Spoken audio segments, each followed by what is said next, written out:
Thank you so much. Y'all give it for Chris Harrison one more time. Guys, give our next comic, Chris Aiken, y'all. Chris Aiken. Yeah! I know you should get it. Absolutely. All right, how we doing? Tiniest bar in Austin, Texas. Add an extra title to their name. It's slightly longer, so it's a bigger bar. So I don't understand why vampires always go after like hot or young people when like the elderly are like right there. You could easily just find like go after they can't run, they sleep all the time, and they get lost constantly. Like if Dracula just went to an old folks home, they want to see someone visiting anyways. Like nobody wants to see their relatives. He's like, yeah, fuck it, vampire, come on in.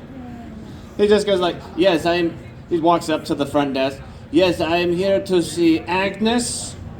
She's just dying to see me. And she's like, well, what floor do you have? She's on the first floor, and you go right in. It's like, what time are you going to leave? Before dark. That's always great. I mean, it doesn't make a whole lot of sense with vampires.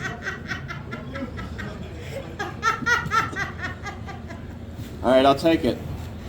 You take your laughs when you can get them. If you have the attention of at least the front row right next to your phone, it sounds great in the recording. So, elderly vampires and what? Like, I feel like the reason why they don't go after the elderly is like, because it's kind of hard to try to chase after one geriatric grandmother, let alone a horde. Because you're gonna just like Dracula would end up waking up to like this bingo gallery of women, of just basket weavers with too much energy. He's just like, all right, I'm not gonna go on another Carnival cruise again.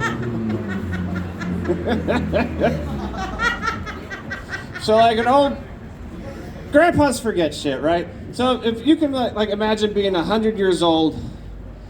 Like a 100-year-old vampire, you have dentures.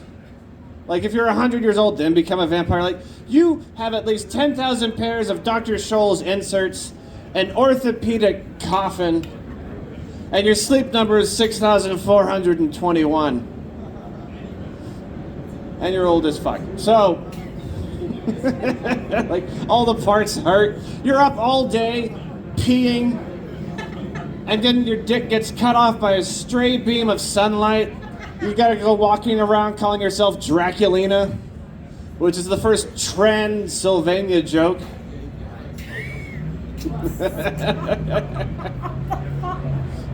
Alright, what else we got for old vampire shits? Hey, diarrhea, haha. How we're doing on time, nobody's keeping track. No one's keeping. I'll keep track for you, don't worry.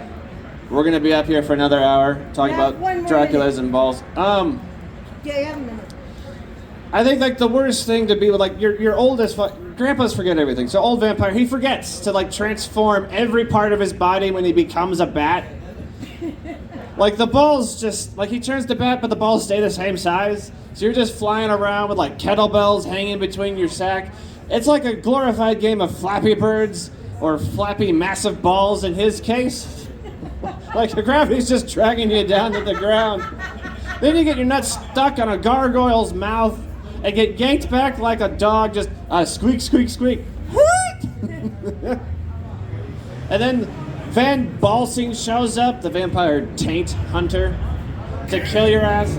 He drops a Arnold Schwarzenegger kill line just going, hey Dracula, you forgot to talk this.